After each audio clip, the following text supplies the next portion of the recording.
All right, are we in business? It seems as though we're in business. What's up, guys? Kyle, I see you there. Um, Welcome to the show. Unfortunately, Justin cannot make it tonight. He was feeling under the weather.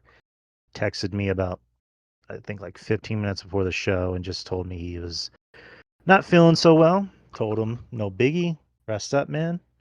Um, did try to get a few other people on the show. No luck, but that's okay. For the most part, or before this became the experience, I was a solo guy, which I hated, by the way. But it is what it is. Sometimes life gets in the way, and you gotta do what you gotta do. So I am here.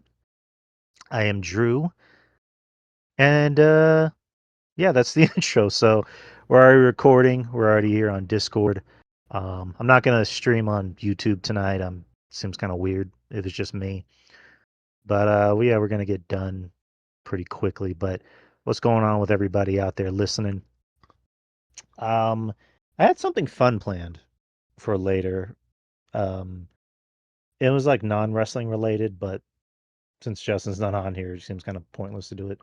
So I'm just gonna put that on as like another date, and we're just gonna stick to wrestling. Um, Doing what we usually do, talk about the shows, and also I forgot Wrestle Dream is this Saturday. Um, I'll do predictions for Wrestle Dream. As far as like the actual show itself, luckily I'm off this whole weekend. Took a little mini vacation, a much needed mini vacation. But yeah, I'll do some predictions and I'll talk to Mr. Justin and see if he's willing to do a post show. If not, maybe we'll just do a show the next day. But I'll talk it over with him. But let's get things started. Excuse me. So SmackDown, of course, was last Friday. Um, again, kind of the show that you think it is. It was actually the SmackDown leading before Bad Blood. Um, so at this point, kind of seems pointless to talk about. AJ did come back, and then AJ got hurt. Wrestling Carmelo Hayes. I'll be honest, I was kind of in that audience of like, I think this is a story, but it's come out that it's legit that he actually did fuck up his foot. I forgot what the actual injury is. What was the actual injury? It was sprained ankle, but DTKC, they said it was something else. It had something to do with like his foot, and he should be out for a while. So sucks because AJ just came back. So I feel bad because I love AJ. But father time is undefeated, as the old saying goes. So hope to see you back soon, AJ. Maybe for the Rumble. I think that seems like the best bet.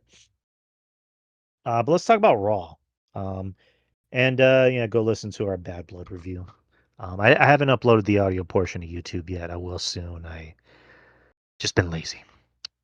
But Raw, Monday Night Raw.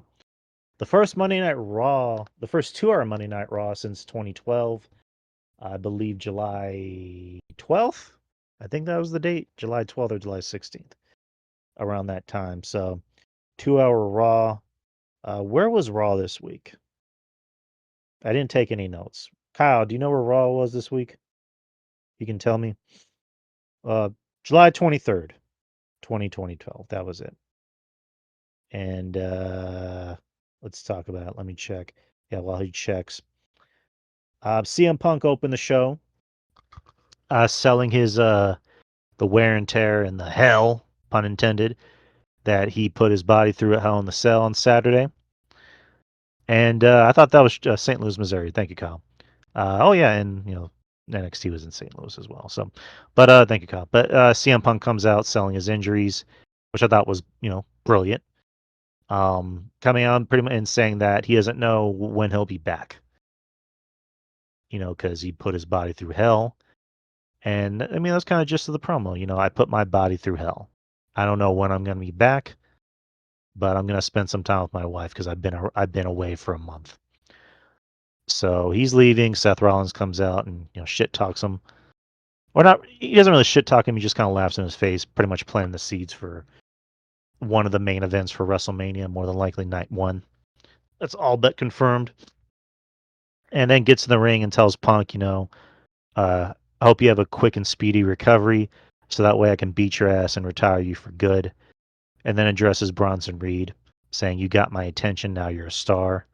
I'm coming for you." So planting the seeds for that next match, which I'm assuming is going to be the Saudi pay per view. That kind of seems like the best bet right now. Or maybe they'll save it for a Raw, which is weird. I still find it weird when they have pay per view matches on Raw. That just, I don't know. Like pay per view matches seem like pay per view matches. Like there's a few matches that, I mean, we talked about it on the review on Saturday. I thought the Bailey match and the Bailey and Nia match should have just been on SmackDown, and you could have done the Tiffany cash in on SmackDown and put like I don't know Carmelo Hayes and Andrade to have match number 7 on the pay per view.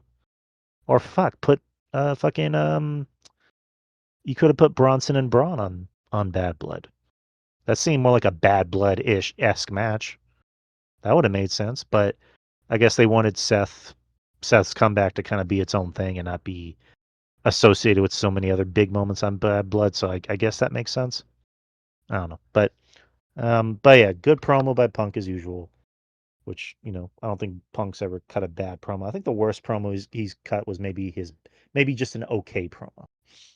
Um, and then you had Jey Uso came out to interrupt Seth, and Seth looked mad. Which I listened to DTKC, and then I think it was Don Tony who made a good point, which was the baby faces and the heels on the show, or just mainly the baby faces, were just like weird. They made some weird choices where like Seth was, chastising Punk, which that makes sense because they don't like each other. And then Jey Uso comes out, to kind of hype up his match, and then Seth looks mad at Jay. So I really don't get that. Like, what's the meaning of that? But whatever. But then you got Jey Uso and Xavier Woods for the Intercontinental title. Um, Relatively short match. Wasn't expecting like a 30-minute classic, but this match was short. One commercial break, and that's it. For the most part, Xavier was really dominating the match, which I was surprised by. But, they wanted to make him look like something. And then, Jey Uso goes for a kick and a splash, and there you go. That's the end of the match. Jey Uso's still your Intercontinental Champion. Xavier goes to console Xavier, or not Xavier. Kofi goes and console Xavier. Jey Uso tries to shake his hand. Xavier's like, F that, walks out. Still setting up, planting the seeds for an eventual heel turn, which I know coming up is the 10-year anniversary of the New Day, which that should be interesting. Um, Obviously, Big E's going to be involved.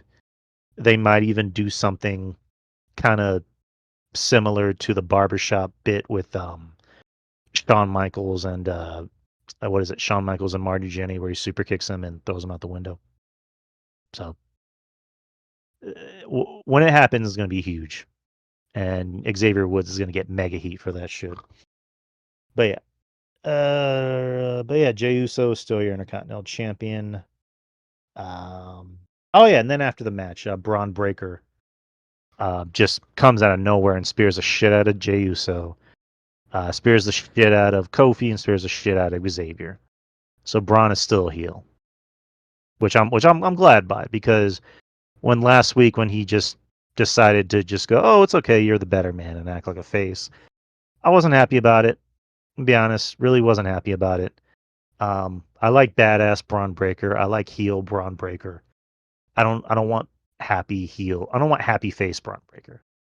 I want heel Braun Breaker. That's what I want. And we're still getting that. December 1st will be the New Day's 10th anniversary. Ooh, okay. That'd be fun. But now that Braun's still a heel, that's awesome. Good. Good shit. All right. Then we had a Donnybrook match with Sheamus and Pete Dunne. That was fun. That was a lot of fun. I think you figured it would be fun, but because these two know how to work together. That was good shit. That was good shit. Um, what was it? Was it the white noise spot off of the barrels? I believe that was it. That was fun. That was some good stuff to watch. What wasn't exactly a perfect, wrestling match, but who gives a crap? This is you knew what you were getting yourself into with this match. Two European guys that just want to beat the ever living dog shit out of each other. And we got what we wanted. And it was fun. Um, but it's also one of those things of like, where do you go from here?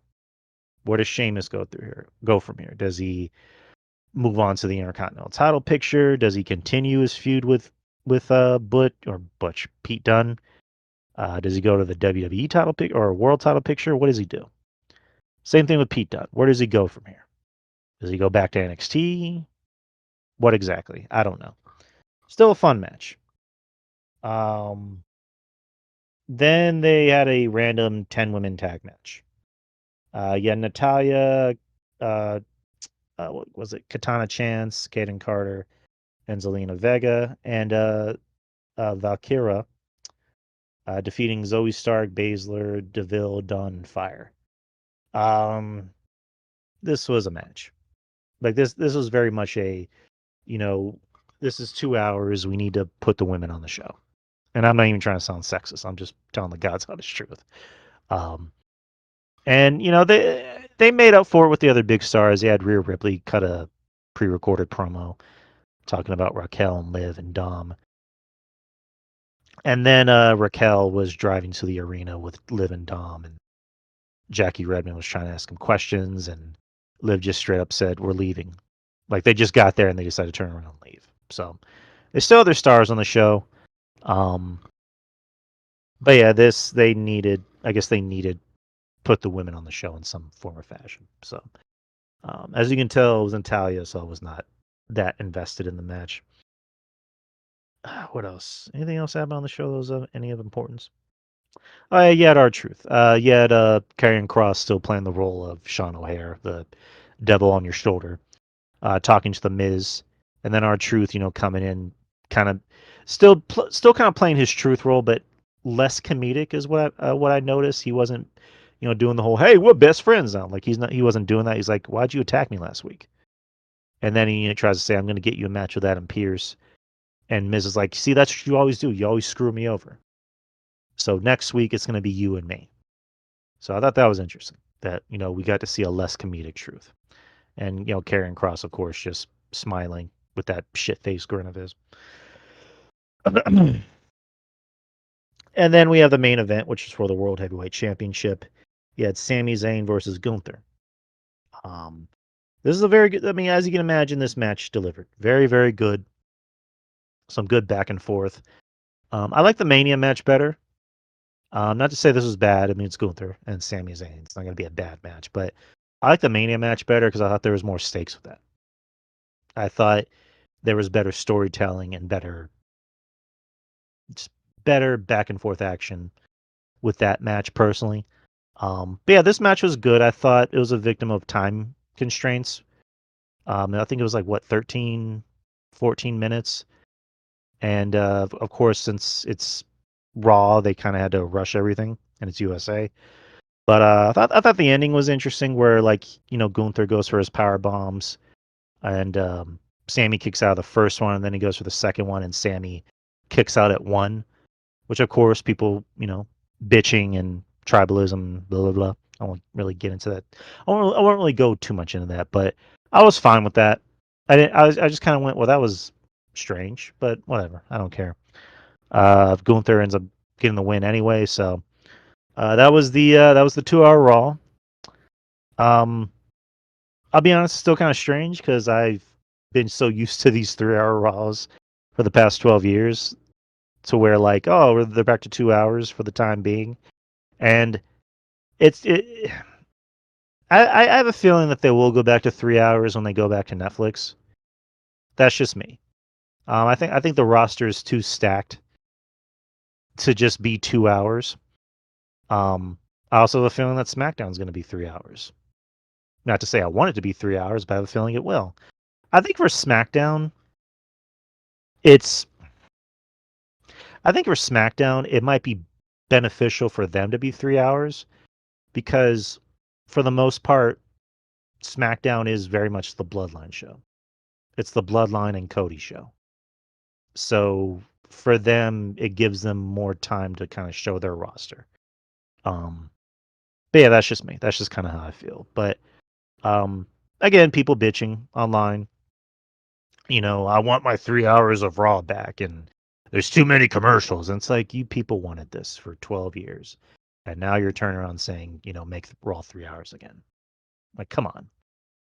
Like the IWC is just puzzling sometimes. But that was the 2 hour Raw. So now we're gonna go into NXT, which was Tuesday, of course. It was in St. Louis at the Factory. I believe that's the name of the venue. The show opens with Trick Williams celebrating his win from last week. He is the NXT champion again. As he's talking, Wesley's in the balcony, pretty much saying that he wants a match. He wants a championship match against Trick. And then Jey Uso comes out because Jey Uso was advertised for the show. And that was basically the segment. That was literally just the segment, is for Jey Uso and Trick Williams to have a yeet off, or a yeet and a whoop that trick off. Wow, that's a lot to say. That was kind of my thing. I'm like, I get it. They want to hype up the show. They want a star on the show that people recognize with their star, but it was still kind of like, what was the point of that segment? Like I know what the point of that segment was, but why? It's like that Ryan Reynolds gif from Harold and Kumar, but why? Anywho, that was it, and then we lead into the first match of the night, which is Bianca Belair, Jade Cargill, and Kalani Jordan versus Fatal Influence. I like Fatal Influence's theme. I think the theme is really catchy. I think it's kind of cool. And obviously I love JC Jane. I think Fallon Henley's hot. Who's the other girl? Jasmine Nix. I think she has an interesting look to her. I like that thing she does where she's laying on the side of the ring, and she like tells the camera to come near her, and then she tells them to stop. I think that's kind of cool. Yeah, the match wasn't bad. It was a pretty solid match. You got to see Fatal Influence kind of show their talent. I like that it wasn't just a straight up like squash match, because you knew going in that the face was gonna. But the point of NXT is to get people over. So this gave Fatal Influence a big spotlight on them, or put a big spotlight on them, as I might say. But good back and forth action. The face is getting the win, and then celebrating. And then as they walk to the back, Metaphor, mainly Jakara Jackson, and I'm blanking on the other girl's name. They talk shit to Bianca Belair and Jade Cargill, and won a tag team match. So they're going to be wrestling on SmackDown this Friday. So good Lash Legend. There you go. Good for them. They're gonna get some exposure. Lash Legend, she obviously has a look to her. She's friggin' tall. I think she might even be taller than Bianca. So, she's definitely gonna get noticed. Next is you had the Roxanne Perez and Cora Jade come out and talk about what happened last week. After which Julia comes out. Cora Jade still can't talk. Like, I'm sorry, she's not the best talker. Looks great. I don't know how she's going to be in the ring. I wasn't always the biggest fan of Cora Jade, but I like to give people a chance. But I'm just being honest. I'm not the biggest Cora Jade fan. Other people are, so I can't. I'm not gonna yuck anyone's yum. And they're ready to beat Julia's ass. Julia's waiting for somebody, and out comes Stephanie Vakor. Again, looks great. And they both come out and beat the shit out of Roxanne and Cora, and they both grab the NXT women's title at the same time. So that's foreshadowing. And I'm assuming I'm gonna guess this is gonna be a tag team match at Halloween Havoc. That's kind of my best guess. That seems like the way to go. And maybe Stephanie and Julia at the takeover in Vegas. Who knows? But it's good to see Stephanie make her debut. I don't know how you guys feel about Stephanie. She looked amazing. And what do we got next? Oh, and Stephanie is going to be making her in-ring debut in NXT next week against Ren Sinclair. We at the Experience love Ren Sinclair over here, so that should be an interesting match. And what else we got? Oh, we got the North American Championship, the Men's North American Championship. Obafemi versus Tony D'Angelo. This was really, really good. This was a really, really good match.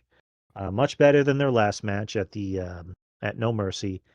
Uh, More so that this had a story behind it. This had better storytelling coming into the match, and the crowd was hyped for it. I was hyped for it. This was the best outing. This is the best showing I've seen Tony D'Angelo in. Again, I keep saying this a lot. Almost everybody from that NXT 2.0 class from 3 years ago, coming up on 3 years, with the exception of Braun Breaker, because you can tell he was already going to be good right away. And, he's obviously great now. But like the Tony D'Angelos, the Tiffany Strattons, you know, Tiffany Stratton became who she was. Tony D'Angelo, I saw him like, this is the Vince thing. Why are we having the stereotypical Italian character on the show? And he's won me over because he's really freaking good in the ring. He's solid in the ring. He's not gonna have a 5-star match. In this case, he had a 5-star match, in my opinion. And I like the character. He's grown on me. I like it. I like it for what it is. And he's not exactly a small guy, so he was able to hold his own against O, who's just a massive monster of a man. And it looked right coming from him. If it was like, I don't know, Wesley beating him, I would have called bullshit on that. But um, this was really, really good. I love this match. I liked towards the end when, he got that adrenaline and rage kicking in when Oba knocked down everybody, including Rizzo. And, he got his. I don't know how I feel about the ending though. I mean, I guess the ending somewhat makes sense because they can't just have him pin him clean because he won with a roll up. So I'm assuming Oba's going to get a rematch, and maybe the rematch is going to be like a gimmicky match, like a, I don't know, steel cage or a street fight or whatever. Because that's how Tony won. He won with a roll up. But I don't know. I guess in the '80s there were roll ups. I mean, because didn't Luger win with a roll up to win the title? I need Justin here. But yeah, I'm not. Roll ups are fine if they make sense. In this case, I guess it kind of made sense because we're gonna get a rematch. I'm assuming. But I'm glad this gets Oba into the main event picture eventually against Trick. Um, and someone like Tony needed this moment. I'm not trying to say this is like a consolation prize, but I look at it as like, if not Tony, then who? Who else? Like, because Oba's essentially run through everybody in NXT. He's beaten guys like Briggs and Dijak and everybody, pretty much everybody else as far as like size wise goes, and top guys in the mid card. So who else is he gonna beat? And what else do you do with Tony in this match? Because I was kind of there's a spot in the match where what the fuck's his name? Shanning. Is that his name? Shanning? Like he throws him the crowbar, and then Tony says, "No, I'm not doing that." And I was thinking, like, is Tony gonna lose, and then the family turns on him? Because that would just be kind of forced. Luckily, they didn't do that. So good for Tony. Congratulations to Tony D'Angelo. Well deserved. And best match of the night. Maybe the best match of the week. We'll see. All right, what do we got? We have the NXT Tag Team Championships. We have Fraxium versus A Town Down Under. Another very good match. I like Fraxium. Um, I again, Nathan Frazier is just a freaking speedball, basically. Um, and they worked well with main roster guys. It made sense. I was, I think like everybody else, I was going into this thinking Are we getting a Motor City Machine Guns debut? That's obviously not the case since they're going to be on SmackDown, which I'm fine with that. Because the main roster desperately needs they need like tag teams, like bad, and the Motor City Machine Guns makes sense. My only worry is the main audience going to know who they are because not everyone watched TNA. Again, not even trying to be negative. I like the Motor City Machine Guns. I always liked them. Um, but we'll see. We'll see. I mean, they're hyping them up. They got that they got that WWE machine behind them. So we'll see. But this was fun. Usually Fraxium have some of the better matches on the card. I like the previous one personally, the North American title match, but this was fun. This was fun as fuck to watch. And yeah, the still the tag team champions. And then Lola Vice is going to wrestle the returning Nikita Lyons. So that should be fun. And now we're on to our main event. Oh, and then there was a Sexy Red concert. Yeah, don't want to go into that too much, but you have the main event match of the night. You have Randy Orton versus Javon Evans. This is a quick match. This is a really, really quick match. I was expecting it to have more time, but I don't know. I guess CW doesn't really like overruns all that much, but um, not a bad match, not a great match. The crowd was obviously behind it because they like Javon Evans. I like Javon Evans. Need to see what he does in the next 5 years. Still a kid. He's like 20. He's like 19, right? So not even old enough to drink. And he's in the ring with Randy Orton, who obviously handpicked him. Like this seemed like a Randy call. And he held his own. And the match again. The match is like 8 minutes. You can watch. They put the whole match on YouTube. So a lot of the match was Randy dominating. And there's a spot where like he pats Javon on the head and Javon super kicks him. And for the rest of the match, Javon does a lot of spots. And which I think was kind of expected. And then, we get to the ending where Javon is supposed to go in for the RKO, but I don't even want to say botch it. I would say he just missed his cue. When I think of botching, I think of something different, but he just missed his cue. And, Randy was like, okay, and just picked him up and did an RKO, 1, 2, 3. Um, and then, Javon, he looks sad. He looks, disappointed because he thought he fucked up the ending, which he did, but it's okay. Shit happens. It's wrestling. And you're a 19-year-old kid, dude. You'll be fine. Just learn from your mistakes. And Randy picks him up and says, "Don't be. You're the man." So, Randy from maybe Randy from like 16, 20 years ago would have just browbeaten this kid. He would have like cussed him out for fucking up that spot. But Randy now, nice guy Randy, is like, "Don't worry, kid. We all make mistakes." Because Randy's been there too. So, and I'm happy to see stuff like that because a lot of this younger generation. I don't want to sound like a boomer, but this younger generation they need that reassurance from the older generation, and in this case, I'm fine with it. Shit happens. You just gotta learn from it. So they obviously like this kid. Like I said, I like him. He seems like a nice kid. Um, my worry, like with anybody that's that young, is getting so much so fast. But I think he's gonna do fine. He has people like Shawn Michaels there, who Shawn Michaels, you know what they know what it's like to fuck up, and he's gonna make sure he doesn't fuck up. And he has someone like Randy Orton, who was really young and got a lot too fast, and it almost fucked his life up. And he was able to learn from it, and look where he is now. So yeah, good for Javon Evans. You know, we'll see what he does in the next 5 years. But that was NXT in St. Louis. Next week they're gonna go back home, which uh anyone living in Florida, if anyone's listening to this, I hope you guys are okay. That's all I gotta say.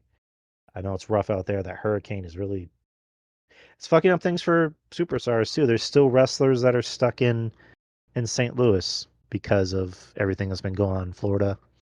There's obviously still wrestlers that are in Florida that can't make any flight trips. So anyone out there, our hearts and our thoughts are with. But let's see. What else do we get? I guess we can do ratings. All right, so ratings. Let's start with SmackDown from October the. SmackDown drew a 1.518 in the ratings and drew 0.47 in the demo. Rampage drew a 216 and a zero point 0.7 in the demo. Collision drew a 269 and a 0.5 in the demo. Monday Night Raw from this past Monday drew a 1.545 and a 47 in the demo, so that's slightly up from the previous week. Good for them. NXT, that's the story. So last night, AEW Dynamite was on the same night as NXT. What's going on Wednesday that they couldn't be on? Was it like the baseball game? I believe. Anybody can confirm that in the chat. But they were on last night at the same time as NXT. Um, NXT drew an 874, which was a little bit down from the previous week, but that was the debut episode, so expected. AEW Dynamite drew a 329. A 329. That is bad. It was some award show, I believe. Thank you, Master G. I don't think I've seen you here before, but thank you. Welcome to the show. It was an award show. What award show was it? Like, I'm curious. What award show is it? If anyone can tell me, but that's bad. That is no bueno. Obviously, didn't watch the show, but that's bad. MTV Music Awards. Okay, there you go. And that's the lead-in show for their pay-per-view this Saturday, right? I'm not gonna take too much time on this because I try not to be too much of a ratings whore. Because at the end of the day, people can like whatever they like. Um, I mean, there's been episodes of NXT that got bad ratings, and I liked them. So I don't know. At the end of the day, I don't spend too much time on this because it is what it is. Unfortunately, this is just not a good look for for Dynamite after they just got this new deal. So, boy, that's really all I have to say on that. I won't spend too much time on it. But those are the ratings. Right. Yeah, I'm gonna do some predictions for this weekend for AEW Wrestle Dream, which we may or may not be covering. So, but we'll keep you guys posted as we usually do. So, AEW Wrestle Dream is going to be this Saturday, October 12th, in Tacoma, Washington, in the Tacoma Dome. Jesus Christ! So far, there's 11 matches. Oh boy, including a pre-show. So let's talk about these matches, shall we? There's a pre-show. Atlantis Jr. versus Brian Cage. This is a singles match for the Ring of Honor World Television Championship.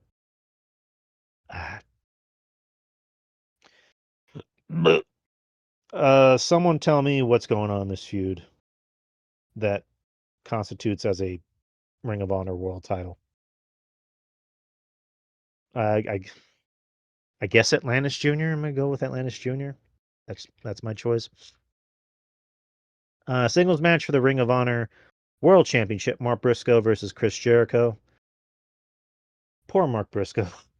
Like poor Mark Briscoe. I have a feeling that they're gonna sacrifice him to Jericho because the word is they want to get a TV deal for Ring of Honor. So they're gonna put it on Jericho. I can already tell. I can already tell. Darby Allin versus Brody King. Um, I don't know. Last I checked, wasn't Darby Allin gonna do he's gonna call somebody out? I guess Brody King answered the call. So I'm gonna say Darby Allin.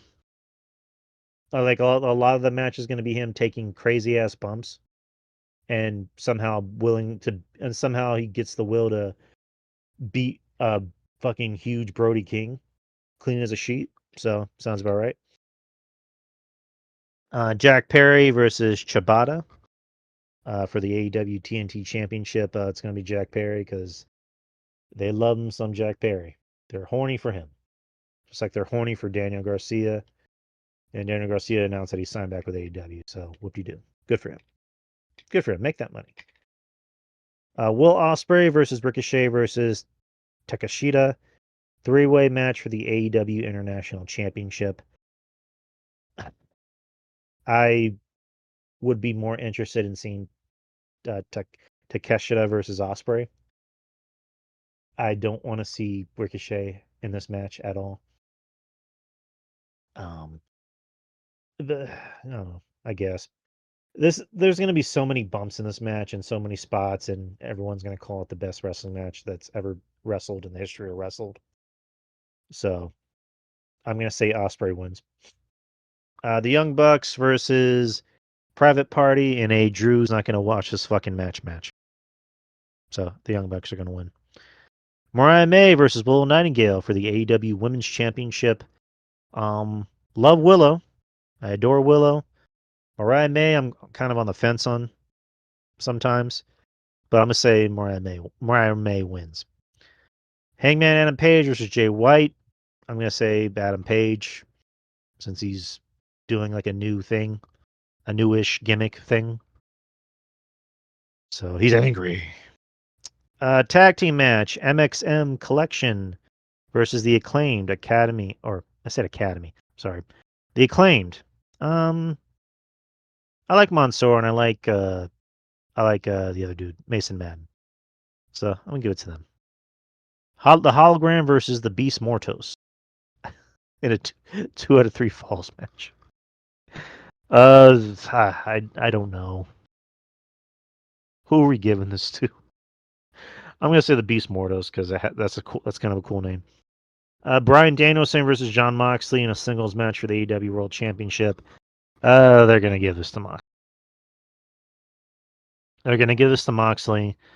Danielson's gonna retire from being full time, and then Shane McMahon's gonna be revealed as the force behind this new faction. So that's Wrestle Dream. Again, we might or might not do a live post show. We'll see.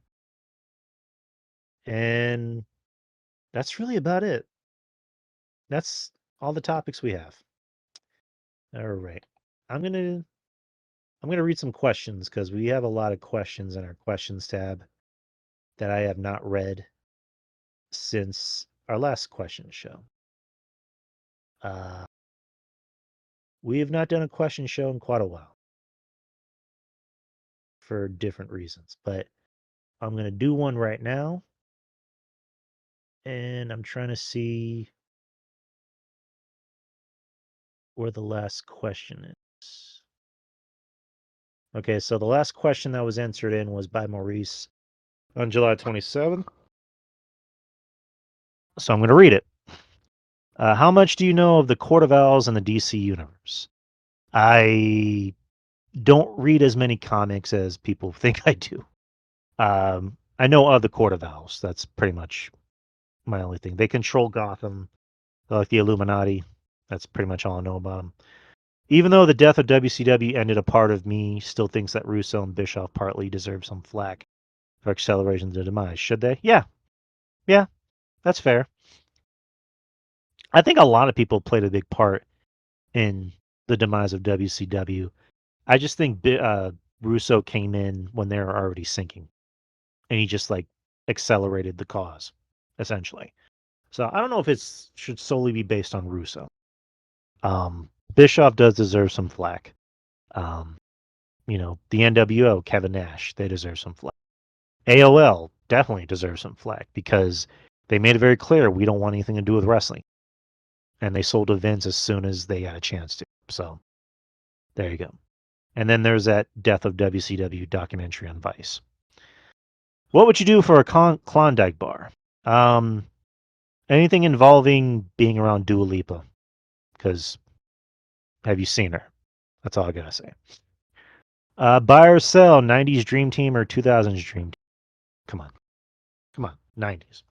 Michael Jordan, Magic Johnson, Larry Bird.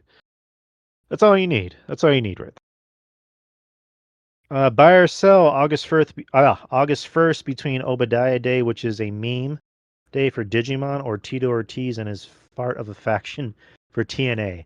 I hate Digimon. I I hate Digimon with a passion. So I guess Tito Ortiz in his group. If you saw the guy from SAP's PlayStation ad, what would you ask him? What's SAP's? What is SAP's? Hold on. I'm gonna look this up. I have no idea who that is.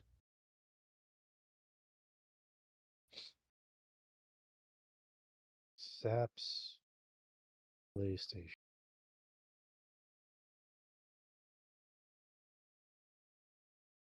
Hello, citizens of Europe. As spokesperson for SAPS, Society Against PlayStation, I'd like to talk to you about a menace threatening humanity. Let me know if y'all can hear that. Of our best friends talking about this. It may look like a harmless bagel toaster, but inside is a deadly donut. How do you know PlayStation is not a game system? It carries these telltale signs.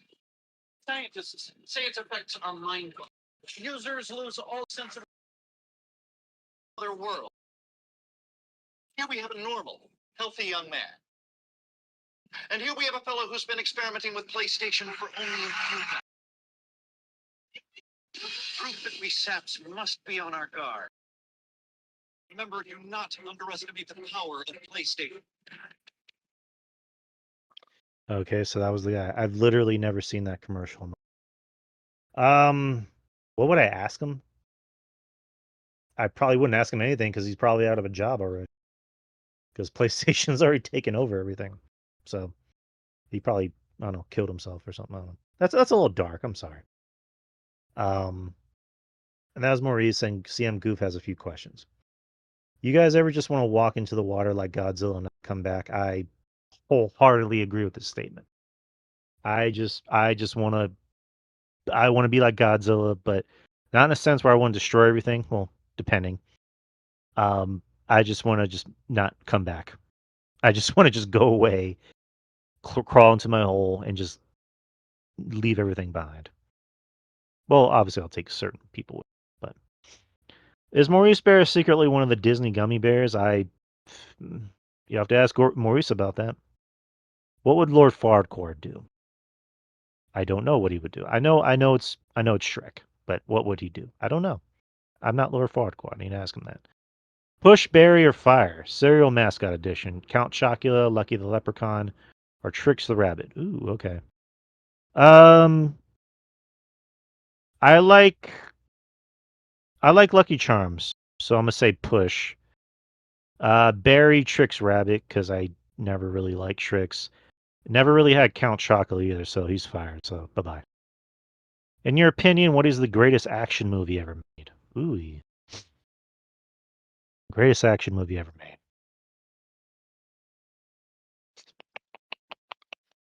That's tough. That's tough. What is the greatest action movie? I mean, the first John Wick. I mean, come on.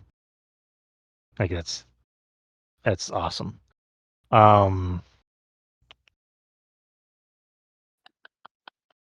Maybe Bloodsport. Bloodsport definitely belongs up there. I think Bloodsport's more of a sports movie more than an action movie. Um, yeah, I'm gonna say the first John Wick, Bloodsport, Terminator 2. That's a good choice. It's one of my all-time favorite movies. Terminator 2. Uh, what are some other good ones? Again, this might make people mad. I don't give a fuck. Winter Soldier had some really good action scenes in there.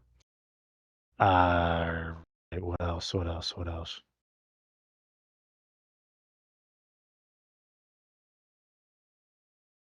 Yeah, I mean those are my choices. Yeah, the first John Wick. That's my choice. Great action movie. Um, my I guess my favorite action movie of all time, and definitely Terminator 2. That's my choice. But all right, people, that's everything. That's pretty much everything, and we got done pretty quickly. Uh, what else? Let me just look at something real quick before I call it a night. Yeah, that was everything, people. Covered everything. Covered the news. Yeah, but it's just me. It's just me, Oos. Justin ain't here tonight. He called in sick. So just doing a quick solo show. And I think that's kind of the way it needed to be. But I smell dinner, so I'm gonna jump on that. Thank you to everybody that did show up. And we will possibly see you this weekend. Like I said, we'll keep you guys updated.